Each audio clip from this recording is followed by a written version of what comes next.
નમસ્તે મિત્રો, આશીર્વાદ એગ્રો ચેનલમાં તમારું સ્વાગત છે। આજે હું તમને બતાવીશ કે કેવી રીતે તમે ઘરે બેઠા જ કુદરતી કીટનાશક બનાવી શકો છો।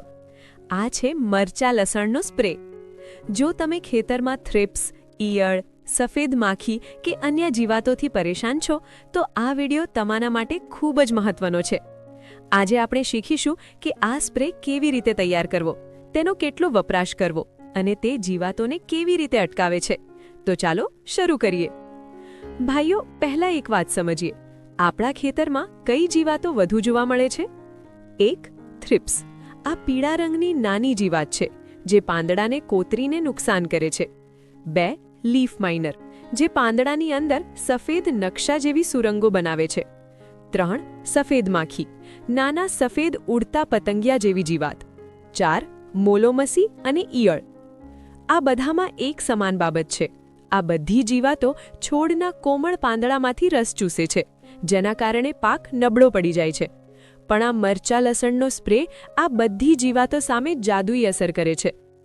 આ સ્પ્રે કેવી રીતે કામ કરે છે? કારણ કે મરચામાં કેપ્સિસિન હોય છે અને લસણમાં સલ્ફર હોય છે। આ બંનેનું મિશ્રણ જીવાતો માટે અસહ્ય બની જાય છે, જેથી તેઓ ભાગી જાય છે અથવા નાશ પામે છે। અને સૌથી મહત્વની વાત, આ સ્પ્રે તમારી જમીન, પાણી કે તમારા સ્વાસ્થ્યને કોઈ જ નુકસાન કરતો નથી। તો ચાલો જોઈએ કે આપણને આ બનાવવા માટે કઈ કઈ વસ્તુઓ જોઈ છે। આજે હું તમને 10 લીટર સ્પ્રે માટેનું માપ બતાવીશ। આ માપને તમે તમારી જરૂરિયાત મુજબ વધારી કે ઘટાડી શકો છો। જરૂરી સામગ્રીની યાદી આ મુજબ છે: 1. તાજું લસણ 250 ગ્રામ। 2. લાલ મરચાં 100 ગ્રામ સૂકા મરચાં। 3. પાણી 1 લીટર। 4. એરંડિયું અથવા રાયડાનું તેલ 50 મિલીલીટર। 5. સાબુનું દ્રાવણ અથવા શેમ્પૂ 1 ચમચી। આ સિવાય મિશ્રણને ગાળવા માટે કાપડ અથવા ગળણી અને તેને હલાવવા માટે ડોલ અને લાકડી જોઈશે। તમે જોયું ને, આ બધી જ વસ્તુઓ તમારા રસોડામાં જ મળી રહેશે। કોઈ મોટી દુકાને જવાની જરૂર નથી કે કોઈ મોટો ખર્ચ કરવાની જરૂર નથી। સ્ટેપ 1. લસણ તૈયાર કરવું। આ પ્રક્રિયા માટે લસણની 40 થી 45 કળીઓ લેવી। સૌપ્રથમ લસણને ફોતરાથી અલગ કરી તેને બરાબર પીસી નાખવું। તમે લસણને ખાંડણી દસ્તામાં ખાંડી શકો છો અથવા જો ઘરે મિક્સર હોય તો તેમાં પણ દળી શકો છો।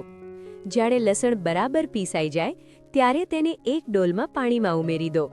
હવે આ મિશ્રણને 2 થી 3 કલાક માટે એમ જ છોડી દો। આ સમય દરમિયાન લસણનો બધો જ રસ અને ગુણો ધીમે ધીમે પાણીમાં ભળી જશે। સ્ટેપ 2. મરચાં તૈયાર કરવા। હવે વાત કરીએ મરચાંની। આ પ્રક્રિયા માટે આપણને લાલ સૂકા મરચાંની જરૂર પડશે। આ મરચાં તમે બજારમાંથી લાવી શકો છો અથવા જો તમારી પાસે હોય તો તે પણ લઈ શકો છો। આ મરચાંને આપણે ધીમે ધીમે નાના નાના ટુકડામાં તોડી નાખીશું। જુઓ, આ મરચાં હવે 3 થી 4 ટુકડામાં વહેંચાઈ ગયા છે। હવે સવાલ એ છે કે આને અલગ પાણીમાં પલાળવા કે પછી લસણવાળા પાણીમાં જ ઉમેરવા? તો તેનો જવાબ છે, આપણે લસણ અને મરચાંને એક જ ડોલમાં સાથે પલાળી દઈશું, જેથી લસણ અને મરચાં બંનેનો અર્ક પાણીમાં સરસ રીતે ભળી જાય અને એક શક્તિશાળી મિશ્રણ તૈયાર થાય। સ્ટેપ 3. અન્ય સામગ્રી ઉમેરવી। હવે આપણે આ તૈયાર મિશ્રણમાં તેલ, સ્ટીકર અને એરંડાનું તેલ ઉમેરીશું। તમારા મનમાં પ્રશ્ન થતો હશે કે આ તેલ શું કામ કરે છે? પહેલું, તેલના કારણે કીટકો છોડ પર ટકી શકતા નથી અને દૂર ભાગે છે। બીજું, સ્ટીકર આ દવાને પાંદડા પર બરાબર ચોંટાડી રાખે છે જેથી તે નીચે ન ઉતરી જાય। અને ત્રીજું, એરંડાનું તેલ પાંદડા પર એક મજબૂત સુરક્ષાત્મક પડ બનાવે છે। હવે આ મિશ્રણને ગાળવા માટે આપણે સુતરાઉ કાપડનો ઉપયોગ કરીશું। આ કાપડ મિશ્રણને સારી રીતે ફિલ્ટર કરશે અને બધી જ અશુદ્ધિઓ સાફ કરી દેશે। અંતે આ ડોલને 1 થી 2 કલાક માટે એમ જ રહેવા દો, જેથી લસણ અને મરચાંનો પૂરેપૂરો અર્ક પાણીમાં ઉતરી આવે। સ્ટેપ 4. ગાળવું અને તૈયારી પૂર્ણ। હવે આપણે આ મિશ્રણને બરાબર ગાળી લેવાનું છે। તમે આ રીતે ચારણી અથવા ઝીણા કાપડનો ઉપયોગ કરીને પાણીને ગાળી શકો છો। અરે વાહ! હવે આપણી પાસે શુદ્ધ અને ઘટ અર્ક તૈયાર છે। આ ડાર્ક ભૂરા રંગનો અર્ક જ આપણા મરચા લસણ સ્પ્રેનો મુખ્ય આધાર છે। સ્ટેપ 5. સ્પ્રે બનાવવો અને ઉપયોગ। હવે આ તૈયાર થયેલા અર્કને આપણે જરૂરિયાત મુજબ પાતળો કરીશું. જો આપણે 10 લીટર સ્પ્રે બનાવવો હોય તો આ અર્કને 10 લીટર ચોખ્ખા પાણીમાં ઉમેરીને બરાબર મિક્સ કરી દેવો. એક ખાસ વાત યાદ રાખજો, જો આ સ્પ્રેનો તરત જ ઉપયોગ કરવામાં આવે તો તેની અસર સૌથી વધુ થાય છે. તમે ઈચ્છો તો તેને 2 દિવસ સુધી રાખી પણ શકો છો, જેથી અર્ક પાણીમાં વધુ સમૃદ્ધ બને. આની તીખી સુગંધ જ પુરાવો છે કે આપણો સ્પ્રે એકદમ પાવરફુલ બન્યો છે. અંતમાં આમાં 1 થી 2 ચમચી સાબુનું પાણી ઉમેરી દો. આ સાબુનું પાણી સ્પ્રેને છોડના પાન પર વધુ સારી રીતે ચોંટાડી રાખશે. જુઓ ખેડૂત મિત્રો, આ આખી પ્રક્રિયા કેટલી સહજ અને સરળ છે. હવે જાણીએ આ સ્પ્રેને સાચવવાની રીત. તમે આ સ્પ્રેને 3 રીતે સાચવી શકો છો. પહેલું, જો તમારે તેને અઠવાડિયામાં વાપરવો હોય તો ફ્રીજમાં 5 થી 7 દિવસ સુધી સાચવી શકાય. બીજું, લાંબા સમય માટે તેને કોઈ ઠંડી અને અંધારી જગ્યાએ 15 થી 20 દિવસ સુધી રાખી શકાય. અને ત્રીજું, જો ખૂબ લાંબા સમય માટે સાચવવો હોય તો આ અર્કને સૂકવીને તેના ઘટ્ટી ટુકડા પણ બનાવી શકાય છે. આ ઉપયોગી ફોર્મ્યુલા તમારી નોટબુકમાં ચોક્કસ લખી રાખજો, જેથી જરૂર પડે ત્યારે તમે ફરીથી જોઈ શકો. જો તમને આ દેશી જુગાડ અને માહિતી ગમી હોય તો વિડીયોને લાઇક કરવાનું ભૂલતા નહીં. તમારા ખેડૂત મિત્રો સાથે આ વિડીયોને શેર કરો, જેથી તેમને પણ મદદ મળી રહે. ખેતીવાડીની આવી જ અવનવી માહિતી માટે આપણી ચેનલ આશીર્વાદ એગ્રો સરાને અત્યારે જ સબસ્ક્રાઇબ કરો. હવે આપણે સમજીએ કે આ તૈયાર થયેલા સ્પ્રેનો ખેતરમાં ઉપયોગ કેવી રીતે કરવો. મિત્રો, આપણે જે 10 લીટર અર્ક તૈયાર કર્યો છે તેને સીધો જ છાંટવાનો નથી, પણ તેને પાણીમાં ભેળવીને વાપરવાનો છે. ચાલો, એક પંપ એટલે કે 10 લીટર સ્પ્રે બનાવવા માટેનું માપ નોંધી લો. સૌપ્રથમ 1 લીટર આપણો તૈયાર કરેલો અર્ક લો. હવે તેમાં 9 લીટર ચોખ્ખું પાણી ઉમેરો. સાથે જ 1 ચમચી સાબુનું પાણી અને 1 ચમચી તેલ પણ ઉમેરો, જેથી દવા પાંદડા પર બરાબર ચોંટી રહે. આ બધું બરાબર મિક્સ કર્યા પછી તમારો સ્પ્રે તૈયાર થઈ જશે. આ 10 લીટરનું મિશ્રણ તમે 1 વીઘા ખેતરમાં છંટકાવ કરવા માટે વાપરી શકો છો. આ કુદરતી રીત તમારા પાકને જીવાતોથી બચાવવા માટે ખૂબ જ અસરકારક સાબિત થશે. હવે જાણીએ આ સ્પ્રે છાંટવાની સાચી રીત અને રાખવાની સાવધાનીઓ. પહેલી વાત, સમય. આ સ્પ્રેનો છંટકાવ કાં તો સવારે વહેલા અથવા સાંજે સૂર્યાસ્ત પછી જ કરવો, કારણ કે આ સમયે જીવાતો પાંદડાની નીચેના ભાગમાં વધુ સક્રિય હોય છે, જેનાથી દવાની અસર સૌથી વધુ થાય છે. બીજી મહત્વની વાત, સ્પ્રે કરવાની રીત. હંમેશા નીચેથી ઉપરની તરફ નોઝલ રાખીને સ્પ્રે કરવો. મોટા ભાગની જીવાતો પાંદડાની પાછળ છુપાયેલી હોય છે, એટલે નીચેથી ઉપર છંટકાવ કરવાથી દવા પાંદડાના દરેક ખૂણે પહોંચી જશે. ત્રીજું, આ સ્પ્રે કેટલા દિવસે કરવો. સામાન્ય રીતે દર 7 થી 10 દિવસે એકવાર છંટકાવ કરવો પૂરતો છે, પરંતુ જો જીવાતનો ઉપદ્રવ ખૂબ વધારે દેખાય તો તમે 4 થી 5 દિવસના અંતરે પણ ફરી સ્પ્રે કરી શકો છો. ચોથી વાત, વરસાદની સાવધાની. જો છંટકાવ કર્યા પછી તરત વરસાદ આવે તો તમારે વરસાદ રોકાયા પછી ફરીથી સ્પ્રે કરવો પડશે. અને છેલ્લે, જો તમે 3 થી 4 મહિના સુધી આ રીતે કાળજી રાખશો તો જીવાતનું આખું ચક્ર તૂટી જશે અને તમારો પાક લાંબા સમય સુધી સુરક્ષિત રહેશે. હવે આપણે જોઈએ કે કયા કયા પાક પર આ સ્પ્રે સૌથી વધુ અસરકારક રહે છે. સૌપ્રથમ વાત કરીએ ટમેટા અને મરચાની. આ પાકોમાં ખાસ કરીને થ્રિપ્સ અને લીફ માઇનર જેવી જીવાતોનો ઉપદ્રવ ખૂબ વધારે હોય છે. આપણા આ દેશી સ્પ્રેની મદદથી તમે આ જીવાતો પર સચોટ નિયંત્રણ મેળવી શકશો. તેવી જ રીતે દરેક પ્રકારના શાકભાજીમાં પણ આ સ્પ્રે અદ્ભુત પરિણામ આપે છે.